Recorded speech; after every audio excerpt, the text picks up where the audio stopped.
Sudah pernah dengar belum? Ada perusahaan-perusahaan besar yang menggadaikan sahamnya. Ya, itu namanya repo saham. Pertanyaannya, kenapa sih kok perusahaan-perusahaan itu menggadaikan sahamnya? Apakah aman kalau kita ini beli repo saham?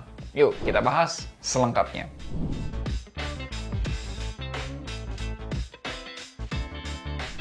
Hai, ketemu lagi nih bersama Melvin Mumpuni. Seperti yang aku jelasin, ternyata ada beberapa perusahaan besar yang tercatat pernah menggadaikan sahamnya. Contohnya apa nih? Ada saham Gold, PT Visi Telekomunikasi Infrastruktur Tbk, ada CEN, PT Sentratama Telekomunikasi Indonesia Tbk, dan Alto, PT Tribayan Tirta Tbk.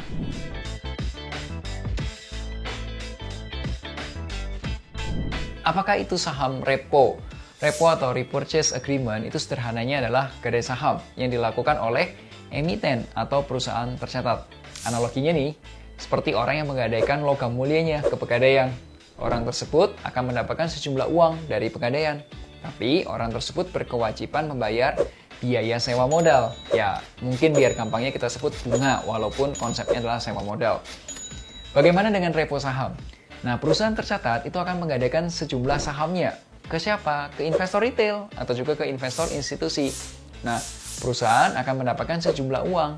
Nah, perusahaan juga berkewajiban membayar bunga ke kita. Jadi, investor yang beli repo itu akan mendapatkan keuntungan berupa bunga. Oke, sampai sini paham ya konsep repo ya? Nah, kalau udah paham boleh kasih like-nya dulu dong. Kalau masih ada pertanyaan, silahkan tulis di kolom komentar.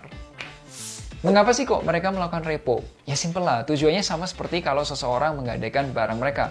Mereka butuh dana talangan. Nah, perusahaan itu membutuhkan dana talangan untuk kebutuhan operasionalnya, atau mungkin pengeluaran investasi, atau kebutuhan-kebutuhan lainnya. Lalu bagaimana prosesnya? Contohnya gini, kita sebut aja lah ya, namanya PT Mumpuni Geprek Tbk. Oke, ingin menggadaikan 1 juta lembar sahamnya. Saat ini harga sahamnya sekitar Rp5.000 per lembar. Dan menurut Clearing Penjaminan Efek Indonesia atau KPI, haircut saham untuk Mumpuni Geprek Tbk ini adalah 20%. Maka total dana yang bisa didapat adalah 1 juta lembar, kamu kali nih Rp5.000 per lembar dikali haircutnya. Ya. Nah, dapatnya cuma Rp4 miliar. Haircut ini boleh dibilang semacam diskon harganya. Pada contoh sebelumnya, harganya adalah Rp5.000 per lembarnya dan diskonnya 20%. Lalu bagaimana kalau harga saham turun menjadi Rp3.000? Jadi, PT Mumpuni Geprek ini harus melakukan top up. Sebesar berapa? Yuk kita hitung. Nilai agunan awal itu Rp5.000 per lembar. Dikali 1 juta lembar. Jadi nilainya adalah 5 miliar.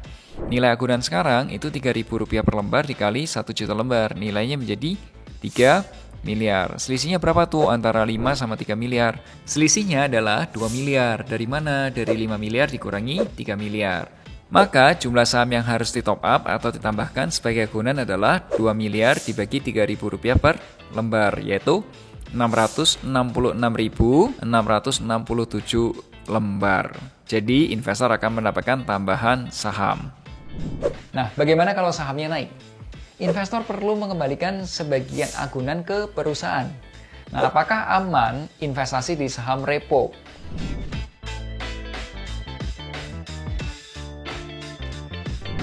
Transaksi repo ini pasti punya pro and cons-nya dong. Pro-nya ya sebagai investor kita masih bisa menikmati kenaikan harga saham, dividen yang dibagikan perusahaan, dan bunga reponya. Cons-nya apa? Ya kalau harga sahamnya ambruk dan perusahaan tidak bisa bayar utangnya, atau kondisi terburuknya lah. Ini kita sudah pegang reponya, kita jual semua reponya, kita jual sahamnya, tapi belum bisa nutup pokok utang perusahaan. Nah, itu kerugian kita. Apakah pernah terjadi? Pernah. Ada yang tahu nggak sahamnya apa? Boleh di komen dong. Saranku nih ya, untuk investor awal atau investor pemula lah ya, atau mungkin juga investor yang jangkanya panjang banget, udah deh, lebih baik fokus pada keuntungan capital gain atau keuntungan dari cash flow dividen. Kalau kamu mau belajar investasi private sekaligus praktek investasinya dari nol dan didampingi perencana keuangan, silakan hubungi finansialku di nomor WA berikut ini atau juga di link berikut ini. Ingat selalu, hargai kerja kerasmu, share kalau kamu suka video ini. Sampai jumpa di Melek Financial hari Rabu depan. Akhir kata, make a plan and get your financial dreams come true. Tonton juga nih playlist investasi saham. Wujudkan masa depan, wujudkan masa bersama keluarga. Jam